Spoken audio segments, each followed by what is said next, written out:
Good morning, everybody. Welcome to the National Social Security Advisor Social Security Open Forum, sponsored by the National Social Security Advisor Certificate Program. I'm your co-host, Mark Kiner, joined by my partner, Jim Blair, in his green shirt. I'm wearing a blue shirt today. Good morning, Jim. Good morning.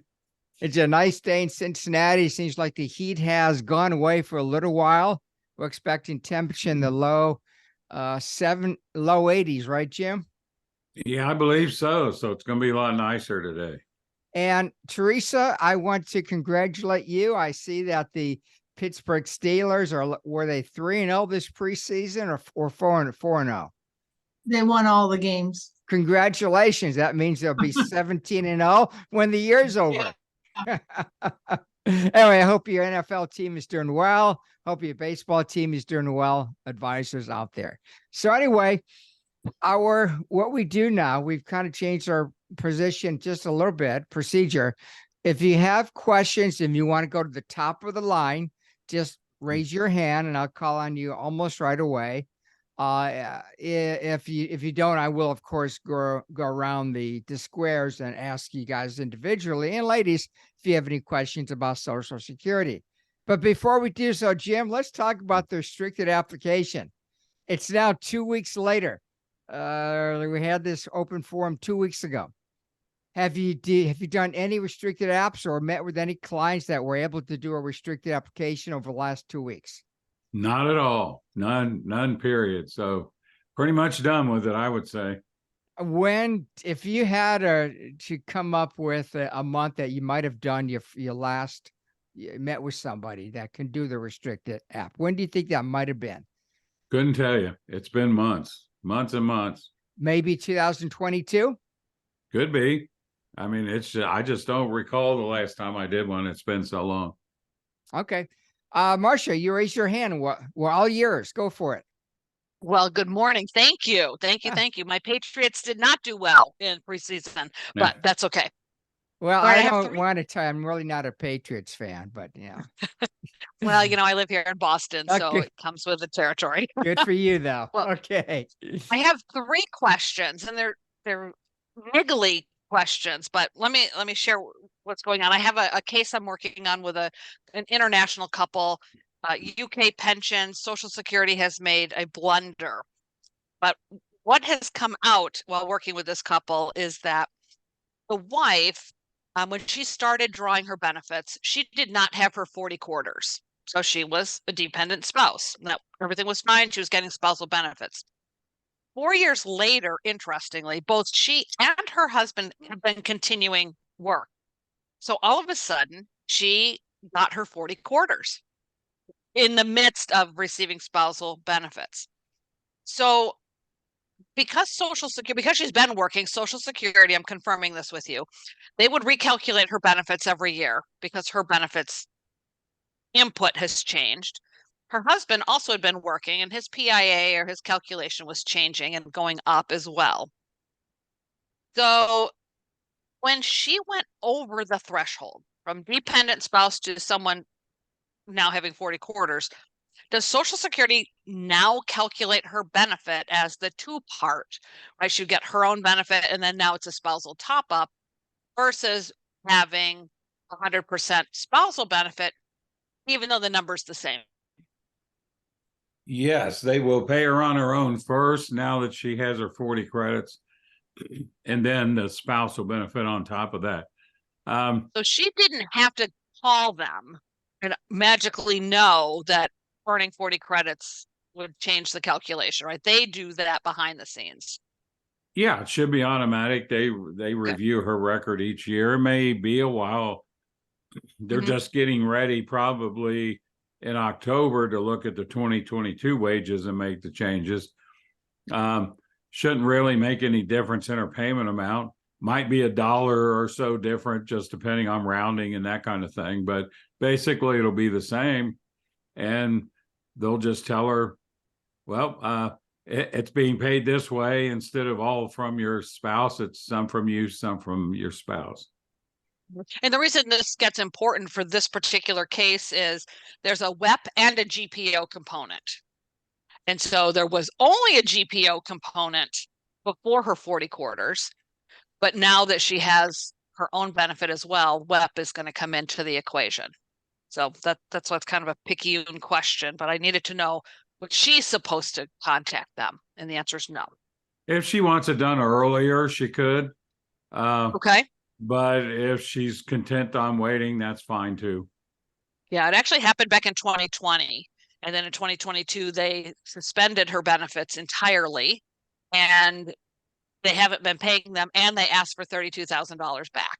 So it's just this huge screw up because she's getting a UK pension, but it's called the UK state pension, not a US state pension.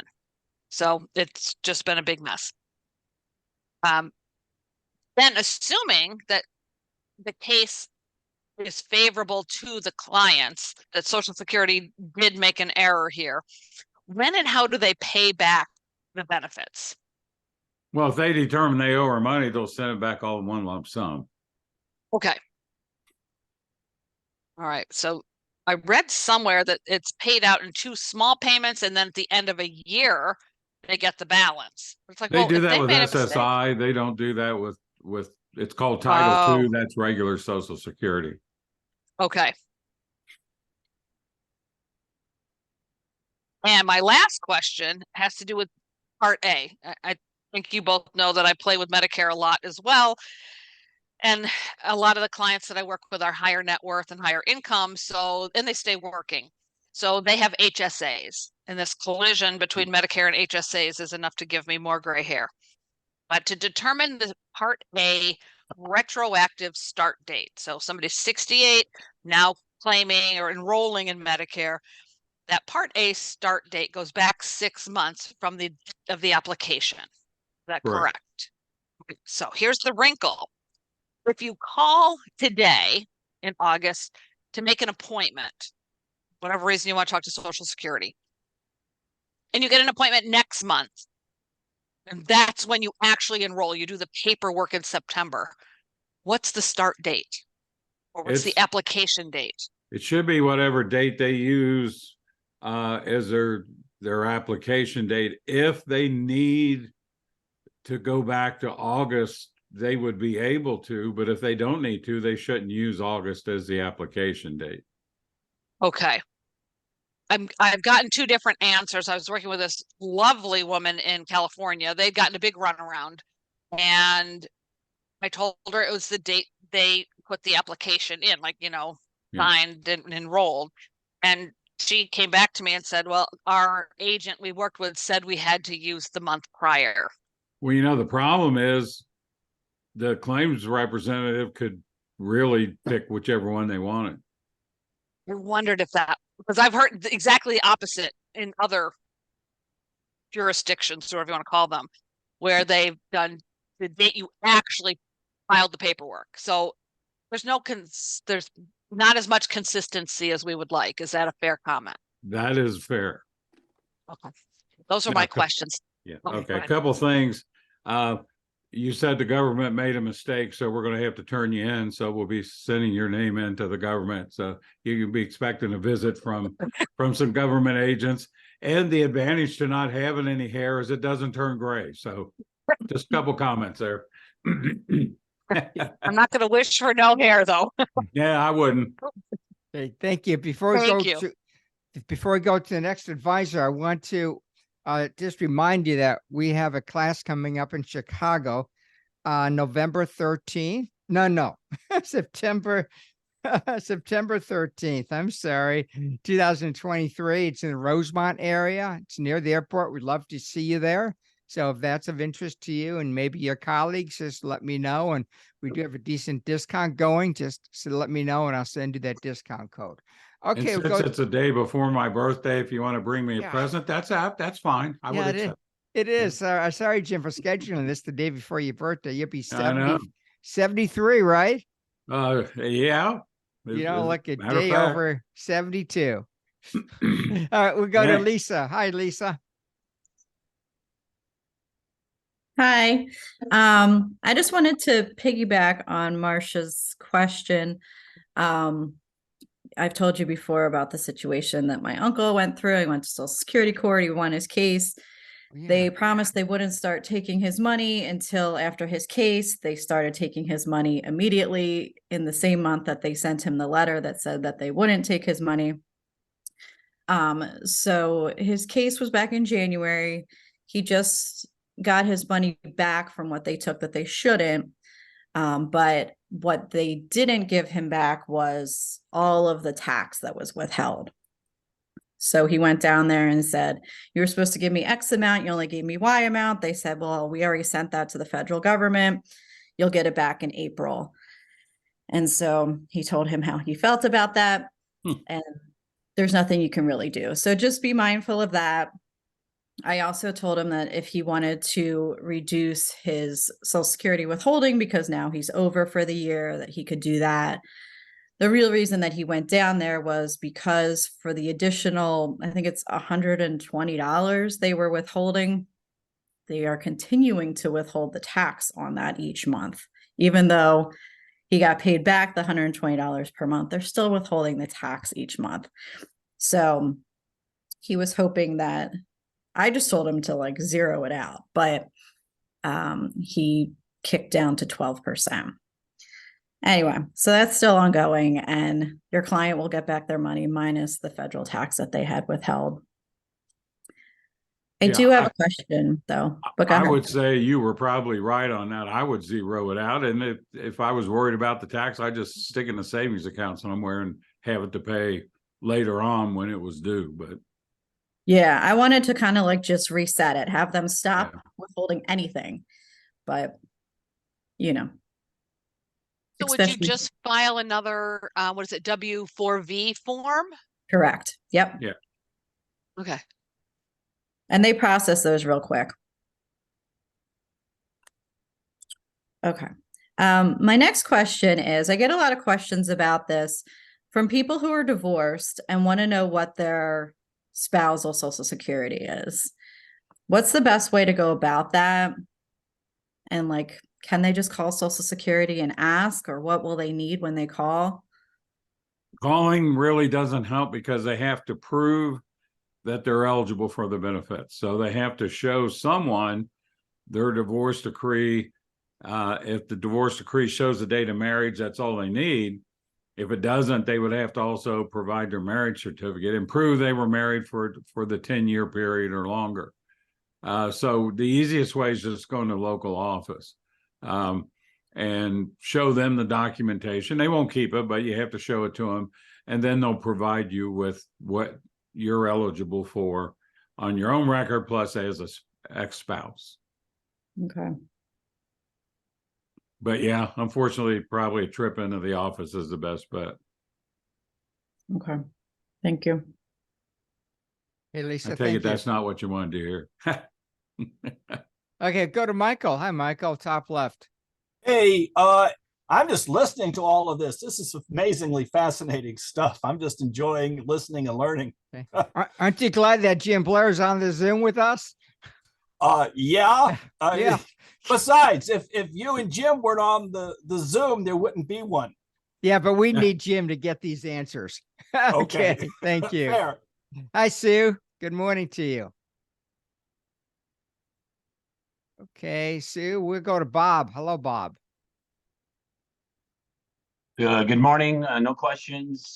Just, I was thinking of, relative to the, I did kind of have a question relative to the filing for a restricted application. We're coming up to the end. Since you can file for 6 months retroactively, a person this month could file, this is month number 8, so they could technically file for back to month number 2, couldn't they? And make it, worthwhile to still file, even though it's August.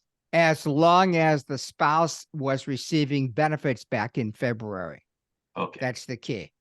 that makes sense. Sometimes a common strategy is for a wife to file for her own benefits effective 6 months ago, husband or to file that restricted app effective 6 months ago. They both get lump sum benefit payments. And then when he turns 70, he turns his benefits on. He's got to file at that point, but that's a strategy. I was gonna say common strategy, but not common, but it does work still. Super. Thanks, guys. Okay. All right, Sue, I see you've unmuted yourself. Do you have a question for us today? Yeah, I take it when someone dies with Social Security, and it's before the end of the month, and Social Security, puts into the checking account of this individual who's now deceased on the 3rd of the next month, that they will grab it back, correct? Right. They'll take it back if they paid money in the month after death, which means that's payment for the month of death. They will take that back. So I always tell people, don't go to Social Security and pay it back. Just wait for Treasury to take it out of the account. Yeah. Well, last Sunday, my mom died. So at which point I informed, well, she was 94. Okay. And heart failure. So what I did was call Social Security, inform them. So one, it wouldn't go in 3rd of the next month, September. And I asked them also, should I also contact Medicare? And they said, no, we will do that. Okay. So what I'm trying to do is avoid all the unnecessaries of her bank account being hit again the next month, or Medicare or Blue Cross or things like that. So being proactive and knowing what Jim had said, it saves you a lot of inconvenience later on. When I did talk to Social Security, I did mention this to them, that mom loved her Social Security check. And they were thrilled to hear that. Okay.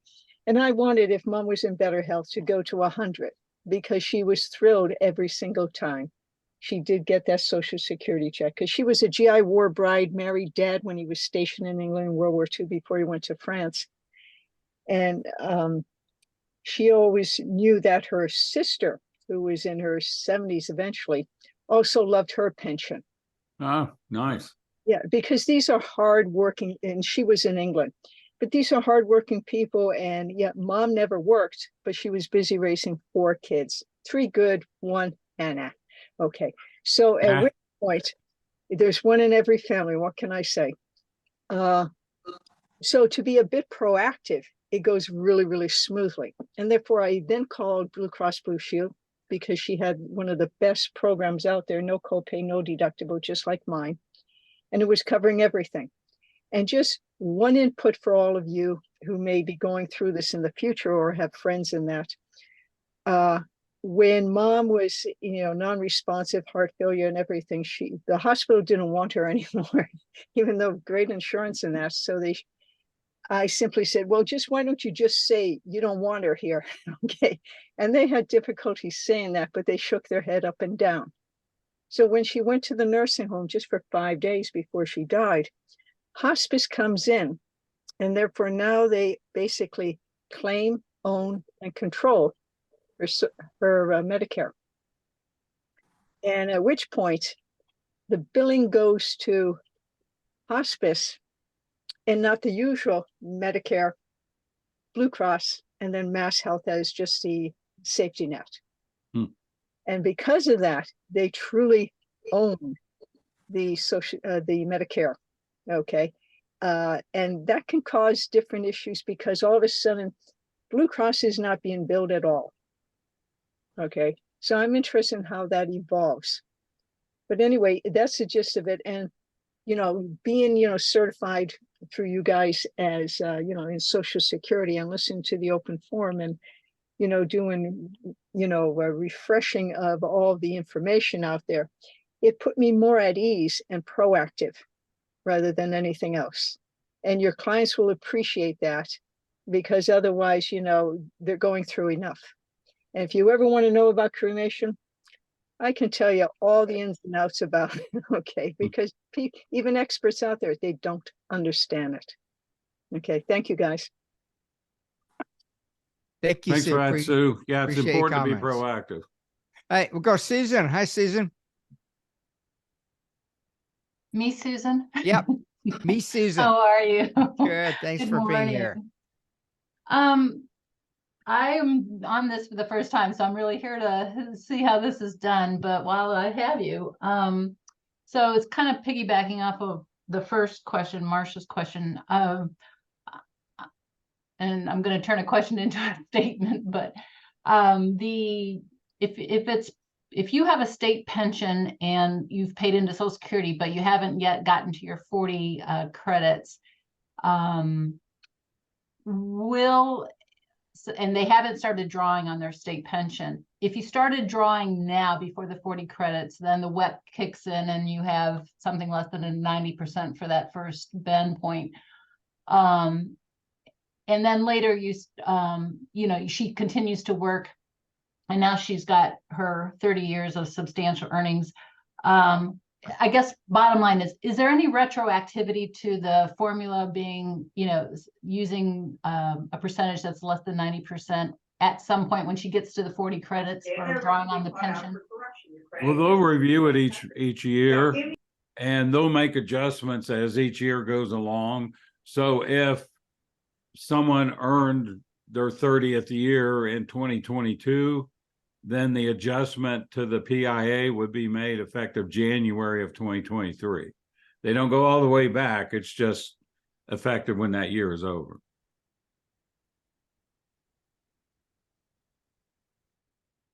Thank you. Great to know. Sure. Okay, thanks, Susan. Okay, iPad. Amy. I muted you, so I know I muted you. That's Okay. okay. Okay, That's go for it. I'm just listening today. I want to wish Jim a early happy birthday. Yeah. My birthday is actually the day before your seminar, but Oh, okay. but anyways, September babies, we're yeah, Merry Christmas babies. So Virgos. Okay. Anyway, I'm just Th- listening. Thanks, Amy. All right, Richard, your turn.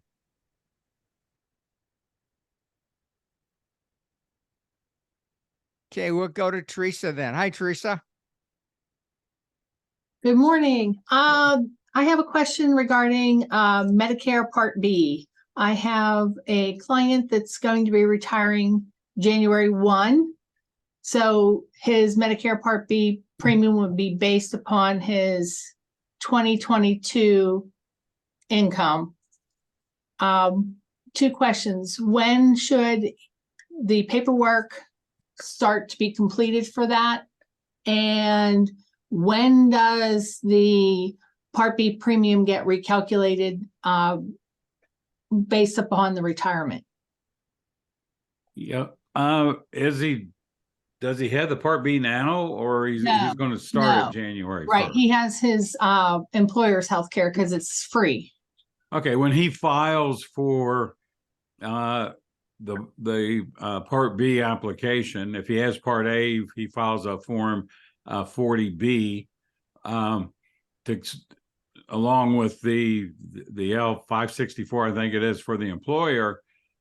He can then do the SSA 44 because he's retiring, and it should be effective right away. It should be effective in January.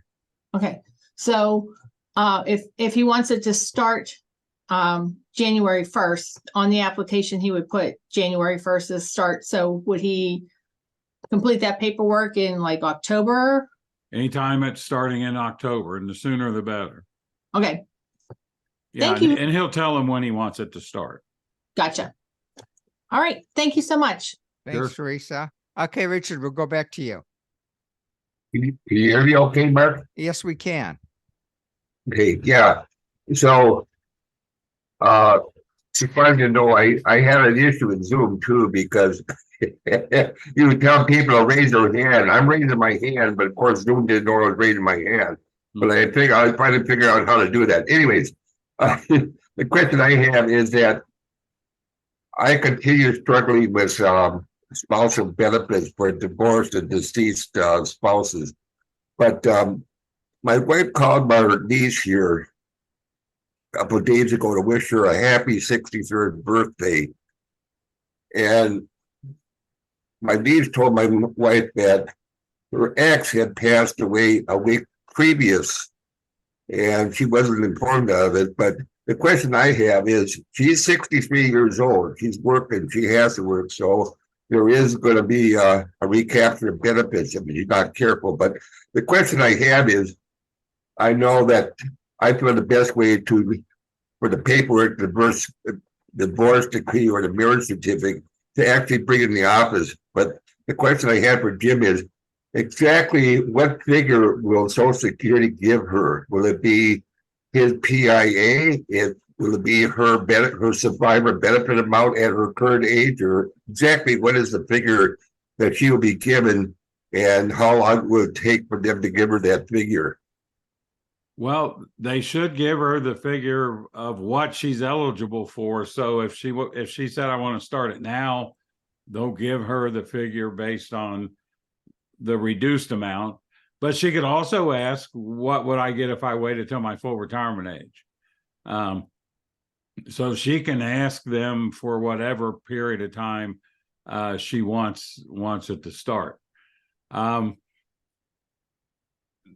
What was your third or your second question? I forgot. It was So if the paper, if they drop off the paperwork, how soon will it be before Social Security does give her that they do it dollar right amount? away. They do it right away. Okay. Yeah, they can pull up his record and give it to her right there and then. All right. Thank you. Sure. Thanks, Richard. Okay, let's see here. Shane. Hi, Shane. Can't hear you, buddy. There we go. How are Yeah, you? we're good. Thanks for being here. So I'm just here to listen in and absorb all the information I possibly can. So I don't have much more than just simply thanking both of you, both for the credentialing and the class, but also just putting on these ongoing Zoom meetings. Our pleasure, Shane. It's what we live for. Jim lives to go down to Tennessee, but that's okay. All So right, one Shane. quick question. One of the other gals here asked the question about Medicare Part B. And they look back obviously 2 years for your adjusted gross income to decide what your Part B premium is going to be. The question I have, and I either I missed it or I just didn't hear it or what have you, is when do they do that? Do they do that in January? Is it just on an annual basis at the beginning of January, or do they do that based upon their sign-up date? So if somebody signed up for Medicare Part B in, May, would that be the time frame that they always review the income, or do they do that in January? Yeah, it's in January. Okay. Yeah, and usually you should get the letter late November, early December saying starting January, you're based on 2 years ago income, your Medicare premium is X amount of dollars, but it's effective with January. And Medicare premiums are the current month, so it's effective with your payment you receive in January. Got it. Okay. Anything else, Shane? Nope, that's it. All right, Allison, you're ready for us. I can tell. I have a stump to chump question. I'm sure you guys know the answer. So my firm, we work with special needs. Our whole firm is like our families that we serve have special needs kids. So one of the questions. Right, Allison one of the questions that I have. Smith, I'll get to you a second. Okay. Oh, we have two Allisons. Yeah. I was confused because I heard the talking, but I didn't see any lips moving. I didn't see you down there. My question is so when a child has a disability and their disability began prior to age 22, they have the ability to be covered under a parent's record under Social Security or Social Security disability. Where my question lies is when a child is under guardianship, for instance, grandparents have guardianship of the kids. In order for them to be covered under a grandparent's record, do said grandparents have to adopt a child? So I know step parents can, I understand the step parents and that parents, non-custodial parents, I get all of that, but I just want to know about adoption and grandparents for this childhood disability benefits. It makes it a little easier if they adopt the children, because if they're not adopted, if they have legal guardianship, then the other thing that has to occur is both parents have to either be deceased or disabled. So if it's just a legal guardianship and one parent's deceased and the other parent isn't, it's just the grandparents have legal guardianship, then the child's not eligible off of the grandparent's work record. They'd still be eligible off the, say, the deceased parent's record, but not the grandparents. If they adopt them, that eliminates those requirements and the child would be eligible. So in the example that grandparents have guardianship, the one parent, bio parent, is deceased and the other bio parent is disabled, then would they be able to be covered under a grandparent's record without adoption? Correct, yes. Okay, perfect. Thank you. Well, but it only if the grandparents took custody of the grandkids before they began benefits, right, Jim? Well, that's true. Yeah, Okay. the guardianship had to begin Yeah. before the parents started their Social Security. Okay, thank you. Okay, thanks. Now we go to Allison. Allison with one L. Can't hear you. Can you hear me now? You can. Yep. Okay, great. So I have 3 questions. 2 pertain to the Medicare. I believe we were told that fixed index annuity income also gets counted toward that Maggie number, or whatever gets counted as income for the different thresholds of Medicare Part B. Is that correct? Well, we're not qualified to answer tax questions. Oh, If okay. We're So not. again- If let me just say, if it's included in AGI, it's probably going to be included in Maggie. Okay, I Really? get it. Okay, 'cause Okay, I don't. alright. Yeah, I don't keep up on taxes anymore. Okay, so in other words, anytime somebody has to take an RMD, it gets added. RMD, yeah, because it's income. So if it's an yeah, so, okay, so that answers that question. And then I know a while ago you did something and it was really helpful. You showed people how to do an online application for I did. Medicare. Oh, for And- yeah, I did. Yeah, back Yeah, in it was yeah, great. But 18. what I don't remember is, did you have to do that for Medicare A too, or just the B? A and did B, it- right, Jim? Well, do when you both? file an application, you're filing for A, they will ask you if you Yeah. want Part B. Yeah. So it is, technically it is for both. And I don't remember, but it was pretty straightforward, right? There weren't too many questions that would trip you up from what They're you- gonna ask, you start an application, it's just like a retirement. Of course, they want your address, phone number, and that kind of stuff. Then they're gonna ask, do you want to apply for Medicare only? And if you say yes, it wipes out all the other questions, except they want to know, are you covered through an employer group health plan? And do you want Part B? And that's pretty much the only questions they're going to ask if you're filing for Medicare only. Okay, great, all So it's right, pretty straightforward. okay. And then earlier on, I think it was Marcia was talking about the foreign couple. And my question is, if you have, I just want to make sure I understood this correctly. One of our clients, she has a pension that she'll be taking soon from the Netherlands. She doesn't have the 40 quarters here, so she'd be taking her husband's spousal benefits, but the GPO still comes into play when she turns on her, is that right? Or it won't? Will there be a 2/3 offset? GPO does not normally apply against foreign pensions. That's what I thought. Okay, so it would just be, in fact, I told her, probably don't get your 40 quarters, because the minute she does, then she has the WEP offset. Right. Yeah, okay, great. That's what I wanted to understand. Super, thank you. Thanks, Allison. Let's go to Tara. Hi, Tara. Hello. Question today is regarding survivor benefits. So 12 years ago, husband, wife, they're like 50 years old. Husband dies in a motorcycle accident.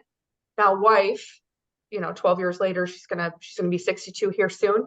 she can draw off of his work record. She never got remarried or anything. And then let hers continue to grow, right? And then draw off hers when she's 70. I mean, Yes. you're allowed to do that with survivor benefits only Yes. now. Named Okay. filing does not apply to survivor benefits, so she could take the survivor benefit and save her own till 70. Okay, perfect. That's what I thought. Just wanted to make sure. Thank you. Sure. Okay, there's a question about railroad retirement benefits. We're not experts there. Jim does know a bit about it, but we're not experts. I do know somebody that's involved with an organization I belong to, Women in Insurance and Financial Services, WIFS. And they do have, not they do, but this lady does have a specialty in railroad. I'm not sure how she works with clients. So if you, Marcia, if you just want to send me an email, I will reach out to her and I'll ask her how she might work with clients from my financial advisor. So you go ahead and do that. Thank you. Thank you. All right, let's see here. Boy, where were we? Oh yeah. Anna. Oh, okay. There we go. I'm off mute. Good I'm- morning, everyone. Good morning. I'm really attending to learn, but as I've heard a lot of great questions, which I really appreciate the group sharing this morning, it made me think of a couple situations I've had with some business owners that left the corporate America world. And Jim, this is where I could use your help. They were previously earning 200,000, in some cases up to 500. Now they're in their own consulting business. They're not quite an S corp, so they're still a sole proprietary.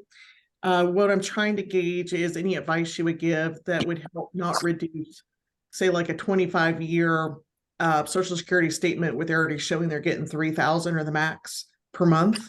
What can they do to make sure while they're rebuilding in their new business ventures to make sure that they keep and not reduce or lose what they've already earned? Well, what they already earned is set. It's what they project in the future. So, if you got 25 years, you still got 10 to go. It's all going to be based on what they report to IRS as income. So whatever their net profit is from their new business would be counted as income. Will it be higher than the lowest year used in the computation?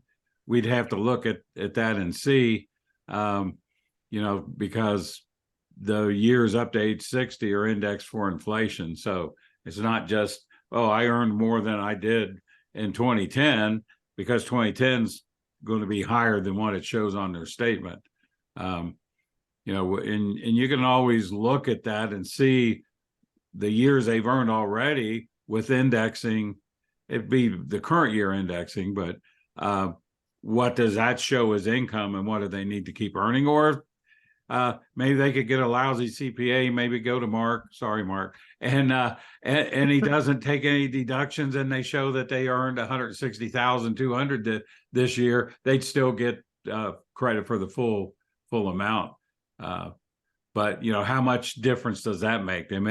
You'd want to look at what's their projection now, then add in their new lower earnings and see how much less the projection is going to be. And there's a good chance it won't be all that much different when you consider Well, the taxes. I got a couple where the first year was losses, right? Because they had to build the infrastructure and get started. And now they're just making like close to 50,000. And then probably in the next couple of years, they'll start to get back to where, they were, say, close to a $200,000 salary. But it's those years of like 0 to 50,000 that what can they do? And do you advise they at least file the minimum Social Security to play at least a quarter, or whatever quarters would you recommend to make sure they're still getting credit versus no quarters, no credit?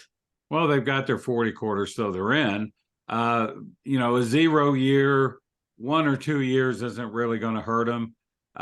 They'll just pick the next, they'll probably have at least 37 years of earnings or where they work. If 2 of those are zeros, they still have 35 years of earnings. So they'll get replaced with other years. A couple of years isn't really going to hurt them. Okay, that's only to make sure, and that they should still at least be paying the minimum quarters to qualify to get some sort of credit, I would imagine. Right. And if you want to send me their earnings statement, I can do a couple of what ifs for you and we can take a look at it.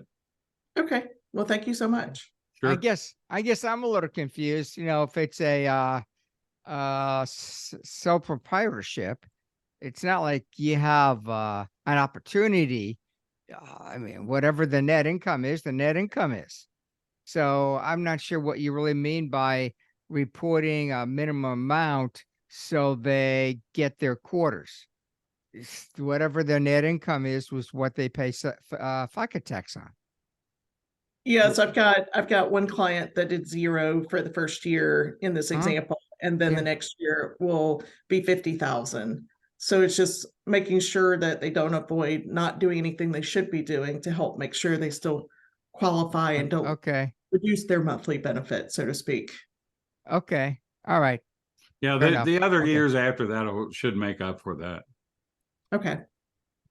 All right. Thank you, Anna. Appreciate it. Now, we only have about 20 minutes to go and a lot of you to get through. So if you want to jump to the top of the line, raise your hand. I'll go to Sarah. Hi, Sarah.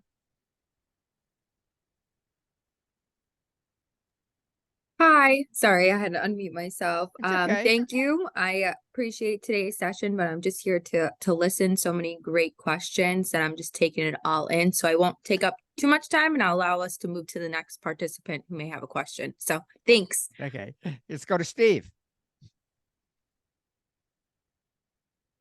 Good morning. Morning. My question is the age 62 rule. So and this has, depending on the day you were born and the month you turn 62 can impact whether you can collect that month or the month before or the next month. Does that rule have any bearing on any other month in anybody's life, any other benefit? For instance, if you died at age 70 and you were born on the 1st and you died in the 1st, do they say, oh, you don't get the benefit for the month you died in because you were deemed to have turned that month age the month before? Doesn't apply. Well, you're always deemed to attain your age the day before your birthday. Always that case. Yeah. But having attained age 62 for the whole month only relates to beginning benefits at age 62. Okay. If you turn 70 on June 15th, you get your age 70 benefit begins on June 1st. June 1st. Got it. Thank you. Okay, Jim, add anything on that one? I was able to answer a question, Jim. Yeah, no, you did good. The only thing, don't give the government any ideas. If somebody passed away on the 1st, they might deem they died the day before and cut off their benefits a month early. So sounds like something the government would do. Yeah. Okay, Marcia, now you can turn me into the government. All right, anything else, Steve? No, that's it. Thanks. Okay, we'll go up to Ray. Hi, Ray. You raised your hand today. Yeah, hello. Hi. I recently became a rep payee for my 90-year-old mother. So they're sending me her Social Security checks or depositing them in a special account we had to open. And obviously we're supposed to keep track of how we spend the money. And it says there would be a form 623. Will I get prompted at the end of the year with some document reminding me to send in that form or recapping what I've been sent? Yeah, you don't have to worry about it until they ask you for it. Okay. Just make sure you hang on to it. Basically, they want to know, make sure that you spent the money on her behalf. Her basic needs are met, food, clothing, and shelter. After that, you can pretty much spend it for whatever she needs. But, you don't have to necessarily have a receipt for everything, but it's usually not too hard to have enough receipts, mortgages or rent, or if she's in a nursing home, I'm not sure what her condition is. That and her utilities and medications usually eats it up anyway. So as long as you can show them that, but yeah, they'll let you know when they want it. Yeah, in her case, she's in an assisted living, and 100% of her small check's going to be eaten up just for that housing. Yeah, so that's pretty simple. You just show them that you spend more than the Social Security on her the facility where she's staying. Right. And then the other thing is I applied for widow's benefits for her. And I finished that application with all the stuff they asked for and needed on July 6th. And I've yet to hear anything. Am I still in it? I don't know if enough time has passed or what. Well, they say you have to give them at least 60 days before you can follow up. They should have processed it by now. You know, I don't know why they haven't, but after it's been 60 days, I would definitely follow up and try to find out what's going on. Your best bet, if you can, visit the local office, because then you're looking at the person eyeball to eyeball, and they're more likely to help you than if you just call the 800 number and they refer it to the local office anyway. Right. Okay. Thanks. Sure. Thanks, Ray. Let's go to John. You raised your hand, John. John, you there? Okay, we'll go to Brandon. Hi, Brandon. I'm here. Hi. Oh, well, I'm going to go to Brandon first, John. Okay. I'm getting off mute. I'll be next. Okay. Okay. Go ahead, Brandon. I'm mostly just listening in. I kind of had an anecdotal situation where this pertained to my parents. So that's part of the reason why I got involved in this, is because my parents were getting close to collecting. So this was in 2022, and I just never got like an answer from my dad about this. So he worked till age 70 and waited till the very end to file. And my mother is a year younger than him. So my dad was born in 52. My mom was born in 1953. And she started to collect when she was 67. So when my dad collected, he basically called up, did all the paperwork, and then they sent him like a one-time check saying he could have done the restricted application for it was like for 10 or 11 grand, he said. And I said, that doesn't make sense. But I just wanted to get your anyone's thoughts on that, because it didn't make sense to me then, because his amount, because he worked till age 70, was obviously greater than like what he would have got on a restricted application. He got like a one-time check from the Social Security, and he goes, I'm not questioning it. I'm just going to cash it, you know? Yeah. Jim, are they going to send that? They're going to assume you wanted to do a restricted app, even though you didn't apply for it? Well, you have to file the application to get it. So yeah. They may have processed it. Maybe they piggybacked off of his application at age 70. And I'm wondering if they gave him 6 months of retroactive benefits as a spouse off of your mom's work record. Yeah, that's what I'm thinking. Yeah. So that's what it sounds like. They just didn't explain it very well, because he definitely would have started on his own at age 70. It would have been more. Right. That's all I had. Yeah, they probably looked back 6 months and used that application, because it is an application for all benefits. So they could have used it and said, okay, that would have been somebody who was paying attention and doing the right thing and saying, hey, looks like your wife's getting benefits. We'll give you the spousal benefits for 6 months and then start you on your own. Okay.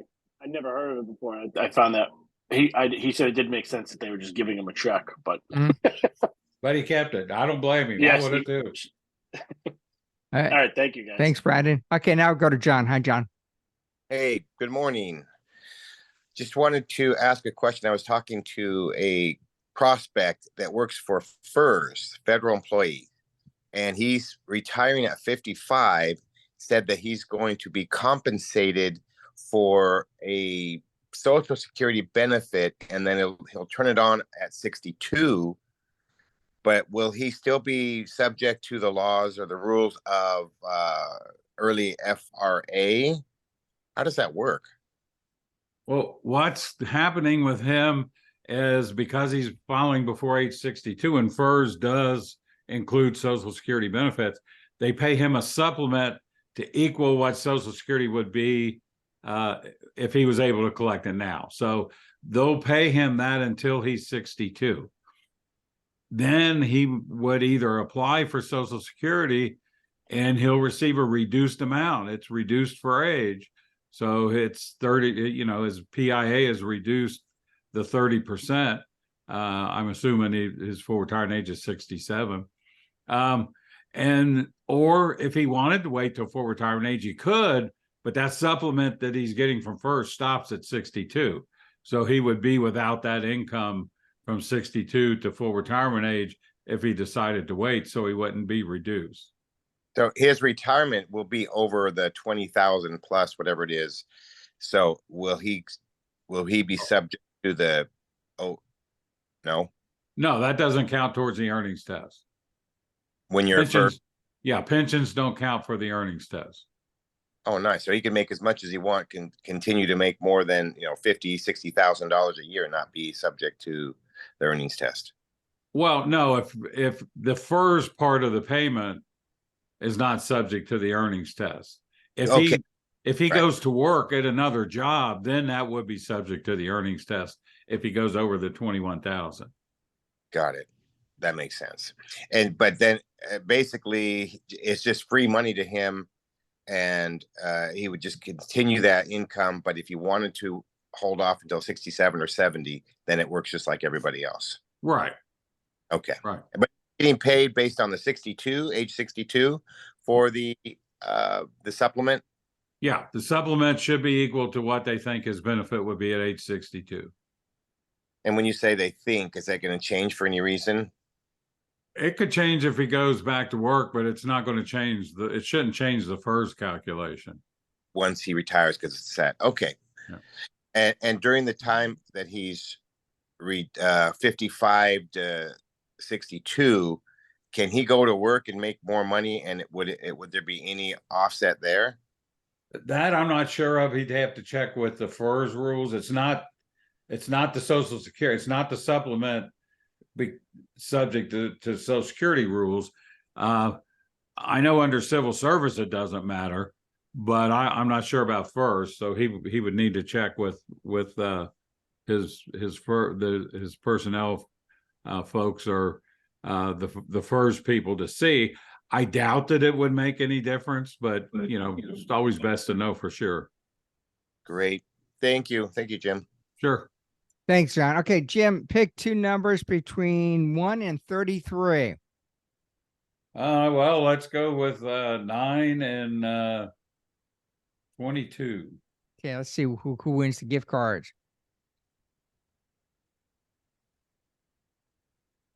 Anna, you win one. Yay, first time. Good for you. After Jim's cut, not sure how much you'll get, but you win one. I never seem to get my cut. And Joshua. Okay, what I need you to do, Joshua and Anna, just send me an email so I don't forget. I'll send that email on to my son Aaron, and he'll send you your gift cards. Okay, send me an email as a reminder, because my memory's not as strong as Jim's. Jim's memory is like an elephant. Okay. All right. Okay. So, Fraser, we were last. Okay, you're on the cell phone. Mike, no, I think we went. Mike Wingfield, I think you're up. Just like everybody else, I appreciate the opportunity to come in and listen. Okay. And doggone it, I missed the card. Yeah, next time. No. The Mike that doesn't have a last name. Have we talked to you yet? I don't recall. Okay. It's Mike Tove, yes. No, not you, Mike. There's Okay. another Mike. Because There's you have too a many last name. Mikes. I know your last Oh. name. Okay, great. Okay, Mike, without a last name. Do you have a question for us? Well, if you're referring to me, I it's, am. Mike Graff. Okay, I'm sorry. Yeah, no, I'm just here taking it all in. Appreciate it. Okay. Thank you. Thank you. Okay, let's go to Mark. Hi, Mark. Mark Gosselin, are you there? Okay, let's go to Tori. Hi, Tori. Okay, Tori. Joyce. Hello, Joyce. We're going quicker than I thought. Hello. Hi. I appreciate all the input that is going on here, and thank you for the opportunity to listen and learn. Okay. Thank you. You're welcome, Joyce. Thank you. Hi, Lori. We'll go to Alicia Anderson. Okay, Elka. Hello, Elka. Hi. Hello, Leslie. Hello, Leslie. Anything on your mind, Leslie? Hi, Hey. it's good to be here. I've missed a couple of months, but I did have a new case with one of my clients. She has been receiving a TRS benefit from her husband, and it comes actually from TRS's Teachers Retirement System in Texas. And so she's been receiving a small pension benefit from them on her husband's record. That was through a divorce decree. So I'm guessing that he had to choose a survivor benefit based on that. So she is she's about to be full retirement age in November, and she's wondering if there's going to be an offset from the TRS pension. No, she didn't earn it. It's a survivor pension. He earned it. So it will not affect her benefit from Social Security at all. Okay, well, Mark, you'll love this. I always remember GPO, grumpy partner. So explain to me how that grumpy partner works. Well, that's a 2/3. Okay, so it's a different question, right, Lori? Right. Okay, it's fine. Or Leslie, I'm not sure who I'm talking to. Anyway, so it's a 2/3 offset. So you take what you take the Social Security benefit you're eligible for off of either a current spouse, an ex-spouse, or a deceased spouse, and you reduce that by 2/3 of your state pension. And but that would be the person, that person would be the one earning the state pension, not the spouse. Yeah. So let's just say it's the wife is the teacher. She's getting a state pension, eligible for $1,000 or so off a husband. You take the $1,000 and you reduce it by 2/3 of her state pension. Usually there's nothing left over. Gotcha. Okay. Thanks. Okay. Thank you, Leslie. Kate. We only have 3 minutes to go, so we're kind of running out of time anyways. Benjamin. Hi, Benjamin. All right. Well, we've gone through everybody. I see a couple more chats here. Let's see what's going on here. John, the first supplement is calculated based on his credible service over 40 years times 862 benefits. Thank you. Allison with 1 L. Oh, John, you already said thank you to Allison. Okay, great. Well, we're going to end it here. I have lunch plans. I need to kind of skip out anyways. Oh, Joshua has a question. Let's go to Joshua. Go ahead. Great. Hey, again, love winning that gift card. Thanks, Mark. You're welcome. Hey, I picked so a just number. a couple quick, straightforward questions. I've had Jim quite a picked your few number, clients. so thank Jim. Yep. I've got quite a few clients who have delayed for their filing, to age 70. And so they're going in or requesting to file, and the Social Security agents are suggesting, enticing them to do a retroactive file and get a lump sum and, reduce benefit. I'm just curious, why is Social Security, making recommendations like that? Well, it's not supposed to be a recommendation. They're just supposed to advise them that it is available, and also advise them what the repercussions would be, that they're going to receive a lower benefit. So what's more important, to get the lump sum check or to get a lower monthly benefit amount? They shouldn't be pushing it one way or the other. Okay. So, but they are supposed to let them know it's there, just in case. Okay. Great. Thank you. And then when are the new statements out? Is it typically December? The people that receive the benefit statements? Yeah, or anyone, even those who haven't filed yet. Yeah, usually that's 3 months before your birthday. Oh, okay. So 3 months for your birthday. Got it. If you haven't created an online account. If you got an Okay. online account, they don't send them to you anymore. You go Okay. online and get them. Okay. Got it. So it's based on your birthday, not Right, months right. during the calendar year. Okay. And then last question is, are all Social Security offices back in person or are some still remote? No, they should be open to the public, all of them. Okay. Great. All Thank right. you. Thank you. That ends Let's today's get to open forum. Thank you so much to everybody being here. I believe our next one is in 2 weeks. I decided to schedule them all at 10 o'clock. We weren't getting a whole lot of extra people at the 2 o'clock open forum, so I think they're all scheduled for 10. Anyway, check the schedule. It's in one of the newsletters I've sent out recently. All right. Okay. All right, folks. Thank you. Bye. Bye. See you, Jim. See ya.